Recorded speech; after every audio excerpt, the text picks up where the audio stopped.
Il aura mis du temps, Jean-Michel Aulas, avant de se lancer, contournant les questions des journalistes, faisant durer le suspense, l'annonçant sans l'annoncer, pour finalement déclarer sa candidature et donner le coup d'envoi de sa campagne au H7 le 26 septembre 2025 devant plus d'1 millier de personnes.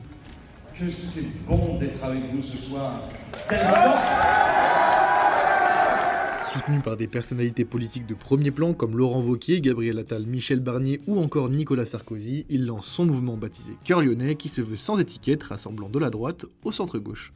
Lyonnais pure souche, Aulas est né en 1949 à l'Arbrel. Il n'a que 19 ans lorsqu'il se lance dans l'entrepreneuriat après des études d'informatique et de gestion. 15 ans plus tard, en 1983, il fonde la Cégide, une entreprise spécialisée dans le logiciel de gestion destiné aux entreprises et aux experts comptables dont il restera le président jusqu'en 2017. Mais si l'on connaît Aulas, c'est surtout en tant que patron de l'OL, un peu par hasard, comme un challenge, il prend la présidence du club alors dans les bas-fonds de la Ligue 2 en 1987 et restera fermement sur son fauteuil durant 36 ans. Son objectif est clair, gagner. Avec l'OL, il a presque tout vécu, de la montée en première division au record des 7 titres consécutifs, 18 titres en 19 ans et 8 Ligues des Champions avec l'OL féminin qu'il a lancé. Toujours entrepreneur, il introduit aussi le club en bourse pour pouvoir construire son propre stade. Ce sera chose faite après 10 ans de combat, le Groupama Stadium sort de terre. Une expérience qu'il renvoie facilement à ses opposants lorsqu'il qualifie ses projets de campagne d'infinançables. En décembre 2022, après des résultats sportifs en berne et la crise du Covid, JMA vend l'OL à John Textor. Il quitte l'OL mais pas le foot puisqu'il reste président de la Ligue féminine de football professionnel et vice-président délégué de la Fédération française de football. Libéré du club et de son entreprise, il a fallu un nouveau challenge à Jean-Michel Aulas et ce sera donc la politique. Excédé par les embouteillages qu'il critique régulièrement sur son compte X et très attentif à la cause des commerçants, il se lance en septembre par une lettre adressée aux Lyonnais, poussée, dit-il, par la volonté de devenir maire pour l'intérêt général dans les pas d'un Raymond Barre ou d'un Gérard Collomb.